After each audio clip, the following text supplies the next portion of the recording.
네, 오늘 하나님 말씀은 예배 드릴 때 체크리스트라는 제목을 가지고 하나님 말씀 전하도록 하겠습니다. 우리 일을 잘하는 사람들을 보면 그냥 일을 하지 않죠. 이 체크리스트를 만들어서 내가 하는 일이 바르게 진행되고 있는지를 항상 체크하면서 그 일을 진행하는 경우가 많습니다. 뭐 여행 갈 때도 당연히 내가 가져가야 될 것이 무엇인지, 해야 될 것이 무엇인지, 내가 준비물은 잘 챙기고 있는지 체크를 하고 준비하는 경우가 많이 있죠.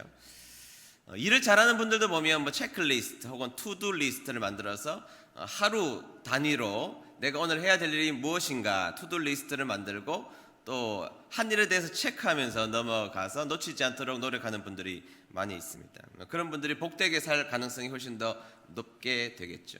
자, 우리가 예배 드리는 자로 하나님께서 불러주셨습니다. 날마다 자주 예배 드리는 백성이 되었는데요. 그럼 예배 드릴 때 우리는 어떻게 해야 될까? 자, 우리 사역자들은 당연히 체크리스트를 만들죠. 큐시트를 만들어서 예배 드릴 때 어떻게 하느냐, 조명은 이렇게 하고 마이크는 이렇게 켜고 누가 등장하고 다 이렇게 체크리스트를 만들어서 예배를 준비하죠. 자, 예배 드리는 그러면 우리는 어떨까요? 자, 우리도 역시 예배 드릴 때 중요한 체크리스트가 있어야 된다고 생각합니다. 적당해서 잘하는 경우는 별로 없는 것 같습니다. 열심히 해야 잘할 수 있다고 생각하고요. 그래서 오늘 평생 우리가 예배자로 살아야 될 텐데 예배자로 사는 우리들이 반드시 가져야 될 예배 때 확인해야 될 세 가지가 무엇인지를 한번 살펴보도록 그렇게 오늘 하겠습니다. 자, 첫 번째 체크리스트는 예배 드릴 때 하나님과 나와의 거리를 확인해야 한다는 것입니다. 다 같이 한번 읽어볼까요? 시작. 예배 드릴 때 하나님과 나의 거리를 확인해야 합니다. 네, 예배 드릴 때에 하나님과의 나와의 거리가 어느 정도 되는지를 먼저 확인하는 것이 필요하다는 것입니다. 로이드 존스 목사님의 그 유명한 교리서에 보면 그런 말씀을 하셨습니다.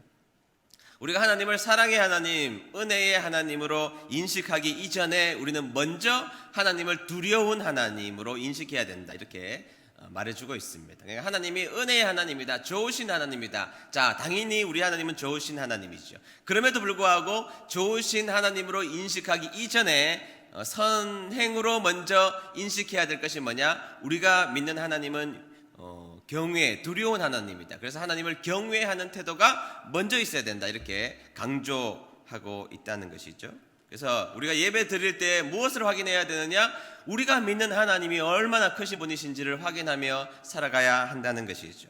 아, 내가 믿는 하나님이 얼마나 크신가, 내가 믿는 하나님이 얼마나 위대하신가, 내가 믿는 하나님이 얼마나 광대하신가를 확인하며 가야 한다는 것입니다.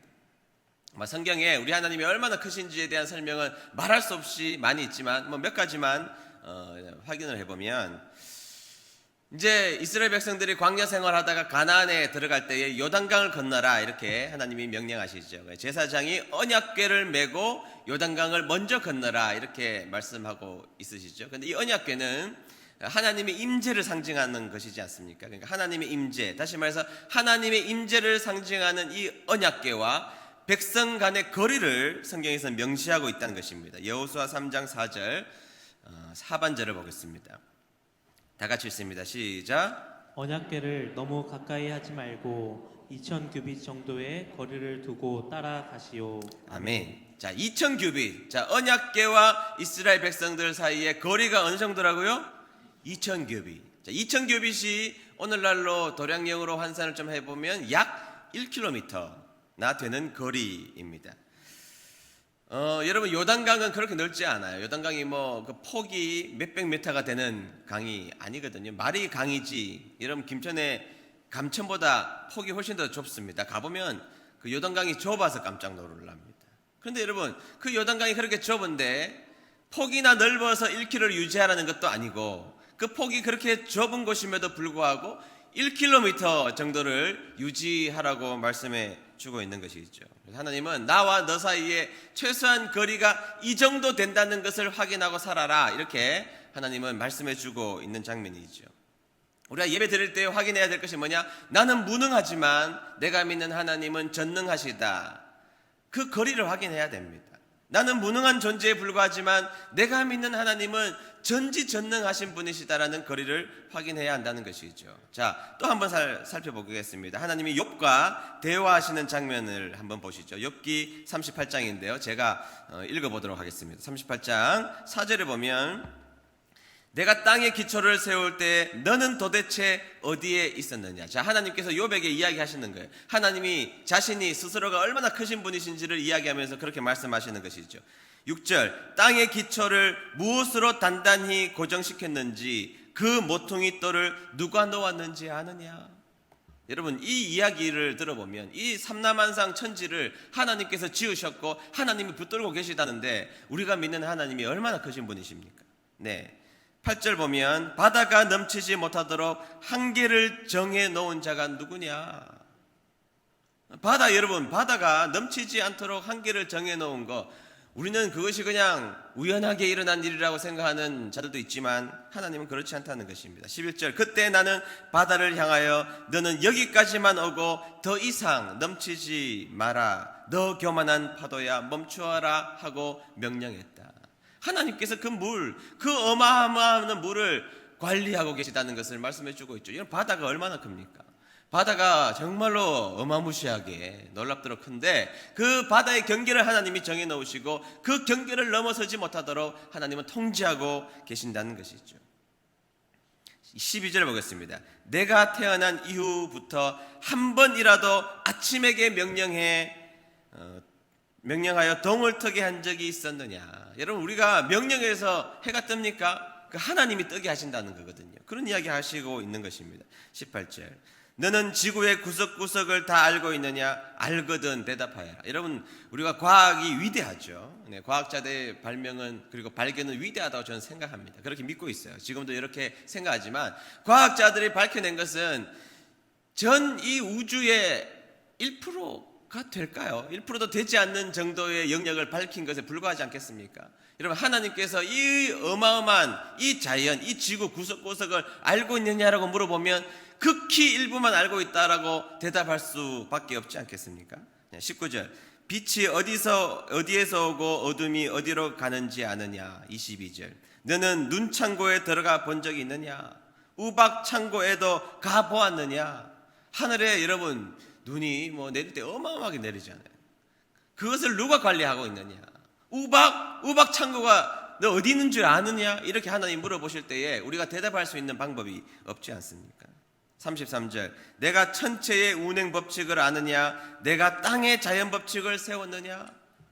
여러분, 과학자들이 지구의 궤도가 조금만 벗어나도 다 멸망한다고 그러지 않습니까? 지구가 기울어져 있는 그 기울기가 조금만 삐뚤어져서 문제가 심각하게 생긴다고 말하지 않습니까? 그런데 이 모든 이 법칙을 누가 세웠느냐라는 것이죠. 하나님이 세웠다는 것입니다. 그러니 여러분, 이 말씀에서 우리에게 주시는 것들이 뭐죠? 자, 우리와 하나님과는 그렇게 차이가 많다는 것입니다. 내가 아무리 노력하고 아무리 내가 훈련하고 아무리 애를 써도 전능하신 하나님을 감히 따라갈 수 없다는 것을 말해주고 있는 것이죠. 하나님이 얼마나 크십니까? 그리고 하나님이 얼마나 거룩하신지 죄 많은 우리는 감히 가까이도 갈 수 없는 존재가 우리들이지 않습니까? 제가 옛날인데요, 꽤 오래전에 저보다 연세가 굉장히 많으신 집사님께 집사님 목욕실로 잠시 오시죠. 그랬더니 목욕실에 문을 열고 들어오셔서 그 소파에 앉자마자 우시는 거예요. 그럼 집사님, 왜 우세요? 무슨 일이 있으세요? 그러니까 아니요, 무서워서요. 그러는 거예요. 제가 깡패입니까? 저는 생각보다 부드러운 남자인데 오시자마자 막 우시는 거예요. 집사님 왜 우세요? 제가 하여튼 지은 죄도 많고 목사님 보니까 눈물밖에 안 나고 무섭고요. 막 그래서 집사님 그러려고 집사님 오시라고 한 게 아니고요 하면서 제가 설명해 한 적이 있습니다. 어떤 분은 저에게 지금도 그렇게 말씀하시는 분이 계세요. 저는 목사님에게 가까이 가는 것이 두렵습니다. 그래서 왜요? 그러니까 지은 죄가 많았어요. 저는 그 집사님이 지은 죄가 뭔지도 몰라요. 저도 역시 죄인입니다. 하나님의 말씀을 대언한다는 이유만으로도 두려운 분들이 계시다고 하니까. 근데 여러분, 그 거룩하신 하나님을 우리가 존전해서 대한다, 두려운 일이죠. 하나님이 얼마나 거룩하신데요. 나는 얼마나 많은 죄를 지었는데요. 죄 지은 우리가 그 거룩하신 하나님과 마주 대한다, 두려운 일이죠. 여러분, 우리는 하나님이 지으신 태양을 5분도 똑바로 쳐다보지 못합니다. 하나님이 지으신 태양 5분 쳐다볼 수 있습니까? 또 객기 부려서 나가면서 쳐다보시면 큰일 나요. 실명합니다. 5분 10분 쳐다보면 실명합니다. 하나님이 지으신 자연계의 일부에 불과한 것도 우리 눈으로 제대로 10분도 쳐다보지 못하는 우리들입니다. 하나님이 얼마나 크신가요? 그래서 예배 드릴 때에 먼저 체크해야 될 내용이 뭐냐? 와, 우리 하나님 정말 크셔. 우리 하나님 전능하셔. 우리 하나님 위대하셔. 우리 하나님 놀라운 분이셔. 광대하신 분이셔. 그것을 확인하는 자리가 되어야 한다는 것이죠. 예배 올 때, 우리가 예배 드릴 때 먼저 확인해야 될 것, 하나님이 크시다는 그 사실을 믿는 여러분 되시기를 주의 이름으로 축복합니다. 자, 두 번째 체크리스트는 예배 드릴 때에 하나님과 나의 거리를 좁혀야 한다는 것입니다. 다 같이 읽어봅니다. 시작. 예배 드릴 때 하나님과 나의 거리를 좁혀야 합니다. 아멘. 네, 예배 드릴 때에 지금 하나님이 그렇게 크다는 사실을 확인한 다음에 우리가 해야 될 일이 있다면 예배를 통하여서 하나님과의 나와의 거리를 가깝게 하도록 좁혀야 한다는 것이죠. 내가 하나님과 가까워졌나를 체크할 필요가 있다는 것입니다. 자, 예배를 통하여서 하나님이 크시다는 그 거리만 확인해서는 안 된다는 것입니다. 예배를 통하여서 하나님과 나와의 거리를 긴밀하게 좁혀 나가는 과정이 이곳에서 필요하다는 것이죠. 자, 여러분, 은혜가 뭡니까? 은혜. 하나님께서 우리에게 은혜를 주셨다. 자, 은혜를 여러 가지로 설명할 수 있다면, 그 중에 또 한 가지로 설명할 수 있다면, 그 크신 하나님이, 전능하신 하나님이 우리와 함께 하시기 위하여서 인간의 몸을 입으시고 우리에게 내려오셨잖아요. 그게 크리스마스 아닙니까? 크리스마스의 선물은 하나님이신 그분이, 그 크신 하나님이 인간의 몸을 입고 우리와 함께 하시는 임마누엘의 축복이라는 것이 있죠. 근데 그것이 은혜라는 것입니다. 그 크신 하나님이 보잘것없는 인간이 되셔서 우리와 함께 해주시는 은혜를 베풀어 주셨다는 것이죠. 하나님은 우리와 가까이 계시기를 원하신다는 겁니다. 사도행전에 보면 어느 날 사도 바울이 파라테논 신전 밑에 있는 동네 아레오바고에 가가지고 그 우상들이 얼마나 많습니까? 거기서 이제 에피크로스 학파 철학자들을 만나고 스토아 학파들을 만나게 되죠. 그러면서 이제 그들과 이야기하게 되는데 그 파라테논 그 동네의 시의회에 사도 바울이 끌려가게 되죠. 자, 거기서 사도 바울이 하나님을 어떻게 설명할까요? 사도행전 17장 27절 하반절입니다. 우리 다 같이 읽어볼까요? 시작. 사람들은 하나님을 더듬어 찾기만 하면 찾을 수 있습니다. 사실 하나님께서는 우리 각 사람에게서 멀리 떨어져 계시지 않습니다. 아멘. 자, 뭐라고 이야기하죠? 자, 하나님을 사도 바울은 분명히 크신 분이라는 것을 사도 바울은 누차 강조했습니다. 그럼에도 불구하고 사도 바울이 강조하는 것은 뭐냐? 우리가 믿는 하나님은 사람들이 더듬어 찾기만 하면 얼마든지 찾을 수 있다는 것이죠. 그리고 하나님은 각 사람에게부터 멀리 떨어져 계시는 분이 아니라 우리와 굉장히 가까이 계시는 분이 우리가 믿는 하나님이시라는 것을 말씀해 주고 있다는 것입니다. 네, 야고보서 4장 8절 볼까요? 야고보서 4장 8절 제가 읽겠습니다. 하나님께 가까이 나아오십시오. 그러면 하나님께서도 여러분을 가까이 하실 것입니다. 아멘. 자, 여러분, 우리 하나님은 우리와 가까이 계시다는 것입니다. 우리가 가까이 하나님을 가까이 거리를 좁히기만 하면 하나님도 우리와 역시 가까이 하시는 분이시라는 것을 말씀해주고 있다는 것이죠. 그래서 여러분, 예배가 뭐냐? 그리고 예배를 통해서 우리가 체크해야 될 것이 뭐냐? 자, 하나님이 크신 하나님이시라는 것을 인정해야 됩니다. 그러나 그것만 가지고는 부족합니다. 그 다음은 반드시 내가 하나님께로 다가가면 하나님과 우리는 굉장히 가까웠다는 사실을 예배를 통해서 확인해야 된다는 것이죠. 그래서 예배를 드리고 나서 우리가 확인해야 될 것이 뭐냐? 나 하나님하고 친해. 그거를 확인해야 되는 것입니다. 하나님 나와 가까이 계셔. 하나님이 우리 아빠야. 내가 어둠 속에 헤맬 때에도 우리 하나님은 나와 함께 계셔. 내가 은밀한 중에 기도할 때도 내 기도 소리를 들으셔. 내가 기도하면 하나님께서 나를 위로하시고 내가 가야 할 길을 알려주셔. 내가 찬송하면 내가 믿는 하나님 너무 좋아하셔. 그렇게 하나님을 인식하시고 하나님을 가까이 하시는 저와 여러분 되시기를 주의 이름으로 축복합니다. 자, 마지막 세 번째 체크리스트는 예배 드릴 때 낯선 길을 가는 것처럼 드려야 한다는 것입니다. 다 같이 읽어볼까요? 시작. 예배 드릴 때 낯선 길을 가는 것처럼 드려야 합니다. 네. 오늘 핵심적으로 여러분들에게 드리고 싶은 말씀입니다. 자, 우리가는 예배 드릴 때에 체크해야 될 것이 뭐냐? 낯선 길을 가는 것처럼 예배를 드려야 한다는 것이죠. 자, 우리가 예배를 얼마나 자주 드립니까? 주일 낮 예배만 하더라도 1년이면 52번, 오후 예배가 이제 열리면 또 52번, 수요 기도회 52번, 중간에 또 특별 집회, 새벽 기도회, 그럼 수백 번 예배 드립니다. 1년에 수백 번을 하나님 앞에 나와서 예배를 드리게 되는데요. 그런데 여러분, 예배 드리러 오시는 여러분들에게 하나님이 물어보시는 질문이 하나 있다면 이런 질문입니다. 너 예배 드리러 올 때 새 마음 가지고 왔니? 마음에 새 마음을 장착하고 예배 드리러 왔니? 이렇게 물어보신다는 것이죠. 그것을 오늘 본문에서는 이렇게 표현하고 있습니다. 전도서 5장 1절 다시 한번 더 읽어보겠습니다. 다 같이 읽습니다. 시작. 너는 하나님 앞으로 들어갈 때에 내 발을 삼갈지어다. 아멘. 자, 너는 하나님 앞에 들어갈 때에 뭐 하라고요? 내 발을 어떻게 하라고요? 삼갈지어다. 이게 딱 와닿지가 않죠. 우리가 이 말을 들으면 이 말이 무슨 말인가 잘 와닿지가 않는데요. 좀 설명을 좀 드리도록 하겠습니다. 여러분, 이 전도서는 솔로몬이 인생의 말년에 지은 책이라고 봅니다. 여러분, 솔로몬이 예배를 얼마나 많이 드린 사람입니까? 제사를. 다른 것을 다 떠나서 1000번제를 드린 사람이잖아요. 제사를 진짜 많이 드린 사람이 솔로몬입니다. 그리고 세상에서 성공, 부귀, 영화 다 누렸던 사람입니다. 설명할 시간이 없지만 그가 누렸던 것은 어마어마하고요. 그가 공부했던 양도 어마어마합니다. 그러니까 그는 세상에서 누릴 수 있는 것을 다 누렸던 사람이었습니다.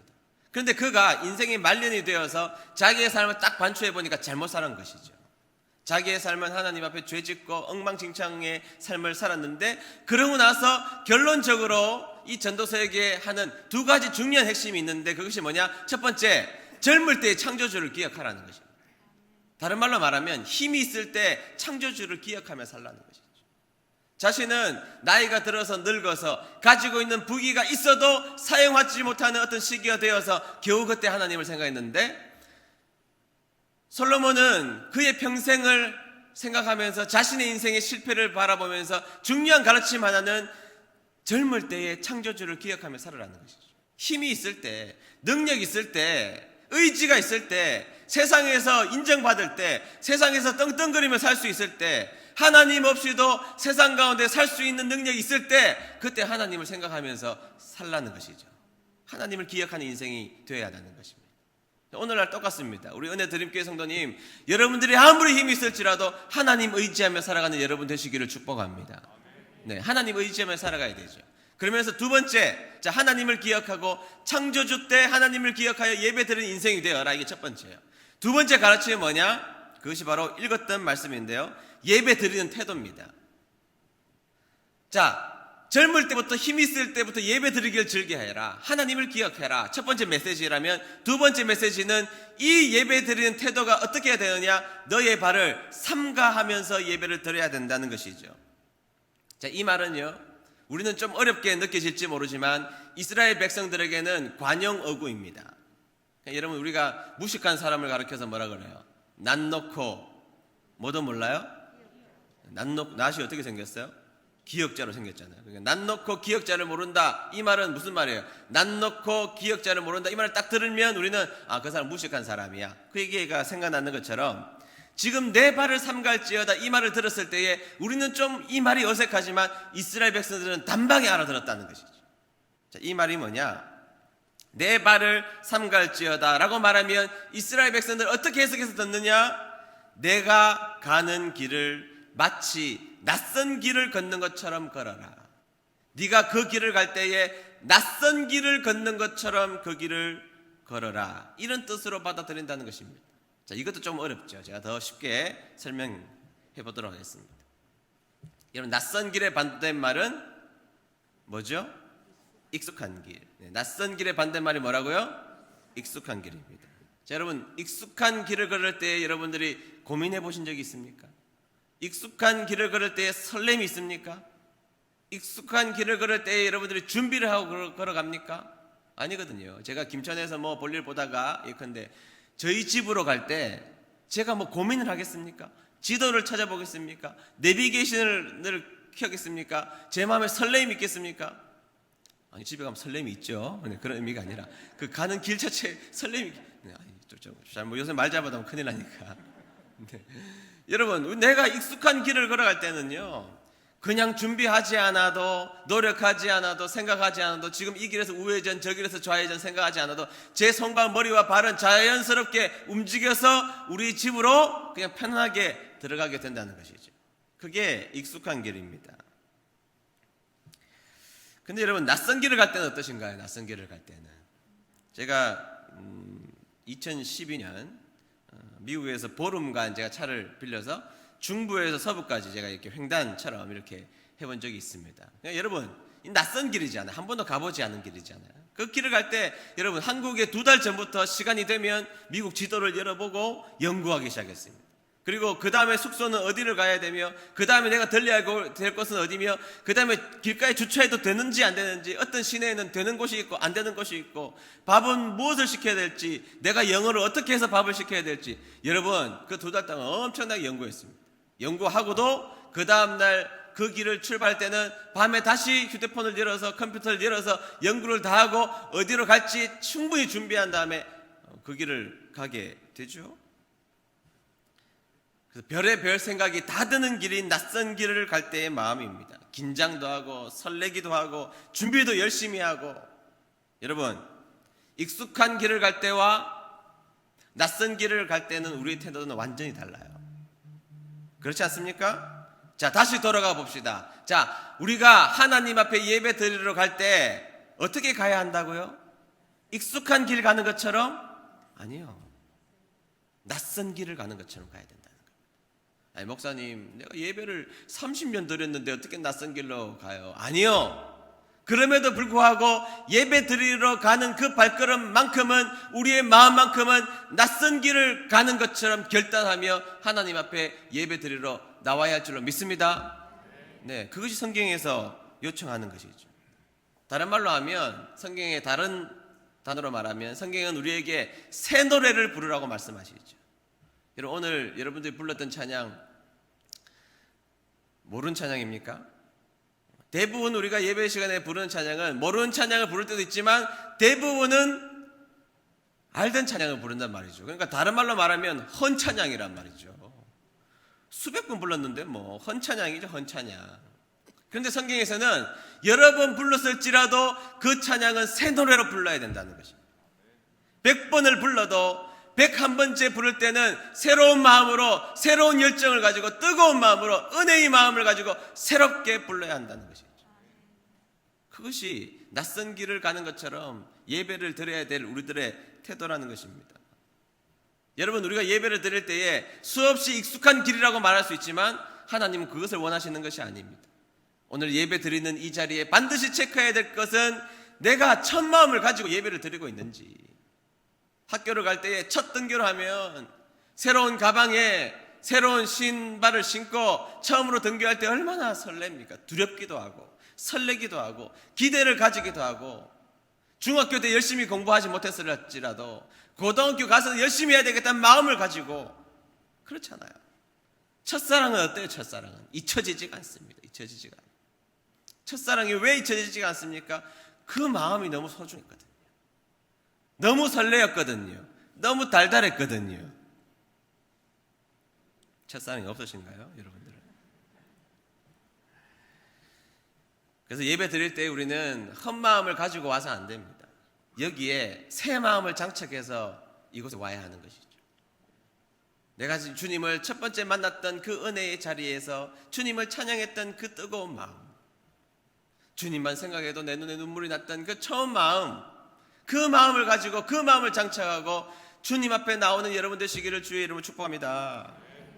여러분 주님이 다 알고 계시거든요. 아모스 8장 5절에 보면 이런 말씀이 있어요. 제가 읽겠습니다. 너희가 이르기를 월삭이 언제나 지나서 우리로 곡식을 팔게 하며 안식일이 언제나 지나서 우리로 밀을 내게 할꼬. 이 말이 무슨 말이냐면 월삭은 한 달에 한 번 드리는 예배 제사죠. 그들이 잘 지켰습니다. 뭐 지키긴 지켰어요. 안식일 잘 지켰습니다. 겉보기에는 멀쩡하게 지켰습니다. 신앙도 좋아 보였습니다. 그런데 지금 이곳을 통하여서 하나님이 우리에게 말씀하신 내용이 뭔 줄 아세요? 그들은 그렇게 생각했다는 것입니다. 예배가 왜 이렇게 늦게 맞춰, 예배가. 빨리 곡식 팔아야 되는데 지금 가서 먹고 살아야 되는데, 아니 월삭은 왜 이렇게 빨리 떨어와, 밀을 추수해야 되는데, 주일은 왜 이렇게 자주 떨어와, 귀찮아, 이런 마음으로 예배를 드렸다는 것이죠. 하나님 다 알고 계시잖아요. 지금 하나님 그 마음을 가지고 예배 드리던 이스라엘 백성들을 다 알고 계시잖아요. 지금. 여러분, 이스라엘 초대왕 사울 처음에 멋졌습니다. 낯선 마음을 가지고 있을 때 너무 멋졌어요. 그런데 익숙해지자 타락했습니다. 다윗이 처음에 낯선 길을 걸을 때 그는 매우 훌륭한 왕이었습니다. 그런데 익숙하게 전쟁도 치르고 익숙하게 제사 드리고 익숙하게 그렇게 할 때 그의 인생에 타락이 찾아왔다는 것을 기억해야 됩니다. 낯선 길을 걸어갈 때 문제가 일어나지 않아요. 신앙생활 할 때에 우리가 예배 드리는 이 자리가 낯선 자리가 되고 새로운 마음으로 장착해서 예배 드릴 때에 문제 일어나지 않습니다. 익숙하다고 생각할 때 문제가 발생하게 돼요.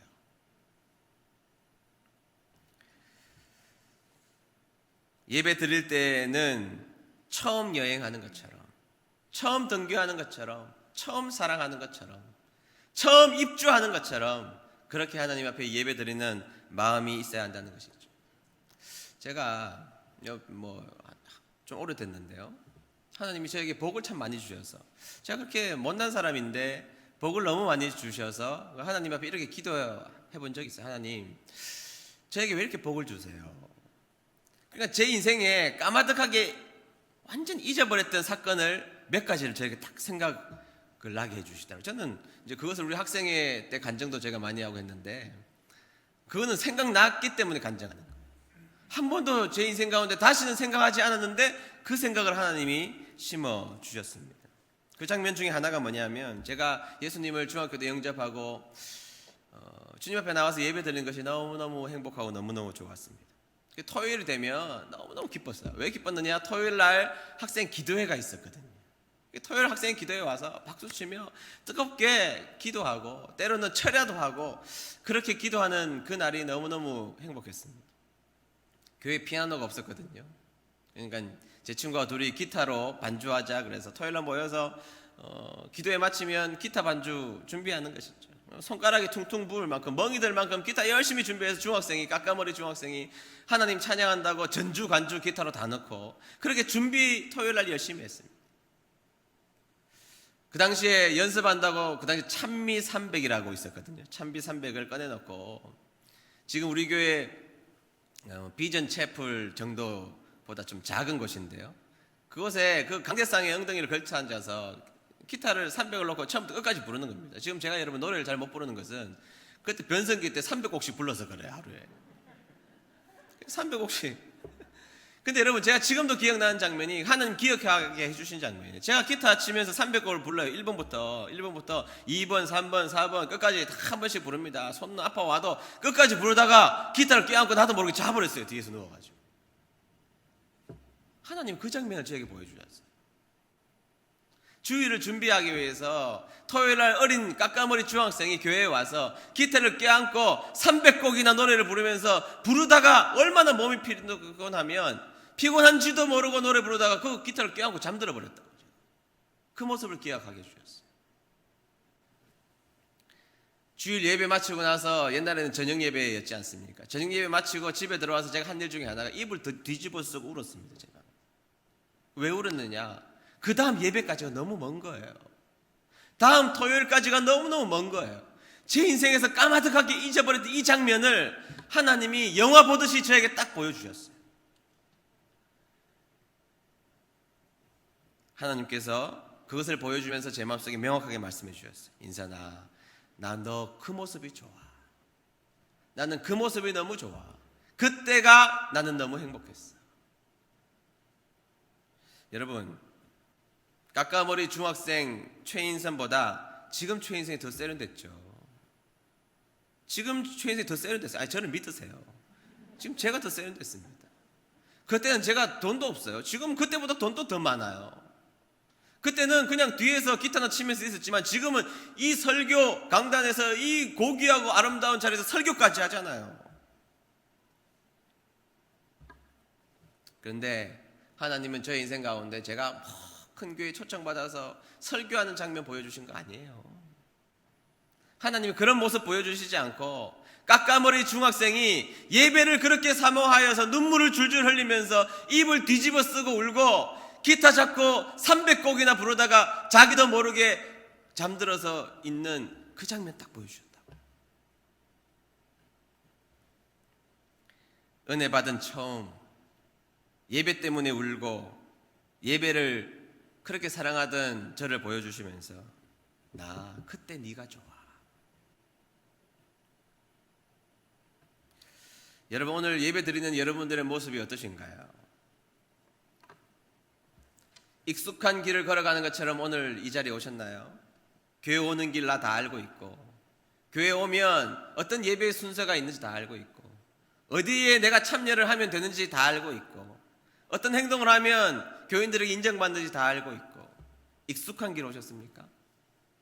아니요, 하나님이 원하시는 마음은요, 주님 앞에 예배 드리러 오는 이 자리가 마치 처음 가는 길처럼 설레고 긴장하고 떨리고 소중하고 복된 마음으로 주님 앞에 예배 드리는 그 마음으로 오는 주님의 자녀들을 기뻐하신다는 거 기억하셔야 됩니다.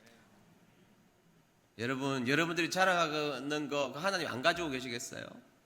여러분들이 기뻐하는 거 하나님이 없으시겠습니까? 하나님이 그것 때문에 여러분들을 기뻐하실까요? 아니란 말이죠. 그것 때문에 기뻐하시는 것이 아니라 여러분들이 하나님을 사랑하는 마음으로, 하나님 앞에 떨리는 마음으로 주님을 찬양하는 그 마음이 너무너무 기뻐서 이 자리에 낯선 걸음으로 여러분들이 오실 때 하나님은 그 모습을 보시고 영광 받으시고 기뻐하신다는 사실을 기억하는 여러분 되시기를 주의 이름으로 축복합니다. 그래서 하나님이 기뻐하시는 예배의 성공자가 되기 위하여서 우리는 이제부터 낯선 길로 우리 은혜 드림께 오셔야 됩니다. 낯선 마음으로 이곳에 참석하셔야 됩니다. 그리고 낯선 마음으로 이곳에 준비된 마음으로 떨리는 마음으로 오셔서 하나님이 여러분들을 사랑하시고 여러분들에게 은혜를 베풀어 주시는 귀한 축복이 저와 여러분들에게 있게 되기를 주의 이름으로 축복합니다. 우리 찬양 부르겠습니다. 주의 아름다움은 말로 다 형용할 수 없고, 우리 아까 불렀던 찬양인데요, 진심으로 찬양하도록 하겠습니다.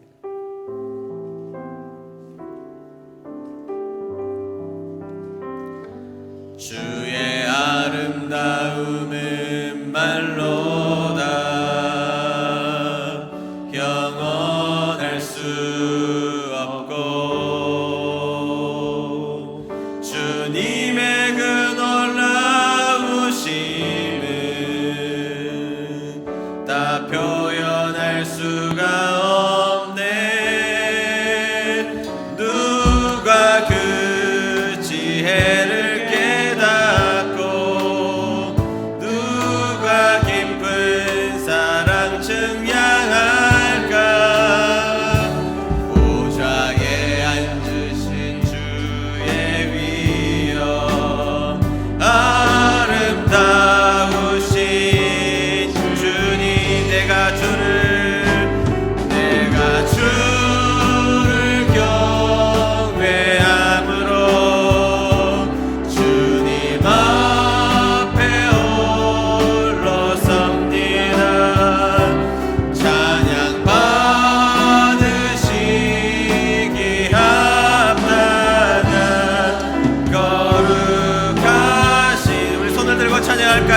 내가 주를 경외함으로, 내가 주를 경외함으로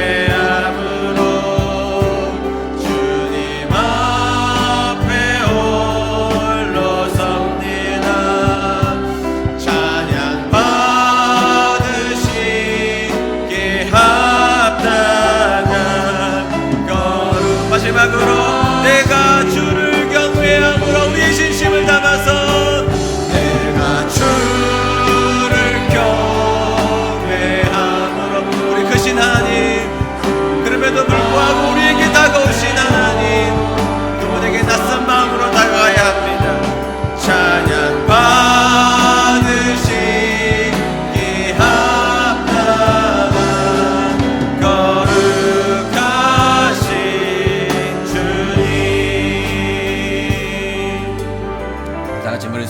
기도하겠습니다. 네. 예배는 믿는 우리들에게 우리의 건강이 허락하는 날 평생 드려야 될 핵심적인 믿음 행위죠. 오늘 하나님은 우리에게 말씀하십니다. 낯선 길을 가는 것처럼 준비된 마음으로 나왔냐고 물으시는 것입니다. 여러분, 입학식 할 때에 어떤 마음 가지고 가셨어요? 나의 첫사랑을 처음 만날 때에 어떤 마음으로 가셨나요? 기억하시죠? 처음 받은 은혜, 그때는 어땠나요? 그때 우리가 많은 것을 가지지는 못했지만 너무 아름다운 모습이지 않습니까? 순수했고 깨끗했고 계산하지 않았고 하나님이면 충분했고. 오늘 우리들 말이죠, 너무 세련되긴 했는데 그 세련됨이 과연 하나님을 기쁘시게 할 수 있을까요? 혹시 너무 세련되어서 그 익숙함이 하나님을 진심으로 사랑하지 못하고 예배의 그 깊이가 없어지는 것이 아닐까요? 오늘 우리에게 진지하게 물어봐야 될 질문, 낯선 길을 걸어가는 것처럼 떨리고 긴장되고 준비하고 그럼에도 불구하고 가장 뜨거운 마음을 가지고 주님 앞에 나오는 삶이 되어야 하지 않겠습니까? 오늘 기도하실 때에 조용히 오늘 생각했으면 좋겠습니다. 주님, 가만히 보니까 내가 그 오래전에 첫 마음을 가지고 주님의 물 앞에 나왔을 때 그 마음하고 지금하고 조금 다르네요. 주님, 제 마음속에 처음 마음을 심어주시고 새 노래 부를 수 있도록 도와주시고 예배 드리는 그 순간만큼은 낯선 길을 가는 것처럼 주님 앞에 그 마음 가지고 나왔으면 좋겠습니다. 주님, 오늘 주님께 드렸던 처음 사랑을 지금 기억하고 싶습니다. 그 간절한 마음 오늘 기억나게 해주시고 저에게 까까머리 중학생 최인순을 기억나게 해주셨던 하나님이 여러분들에게도 기억나게 해주실 것입니다. 그 마음으로 돌아가십시오. 오늘 1분간 조용하게 하나님 앞에 기도하시죠. 하나님, 그 마음을 가지고 싶습니다.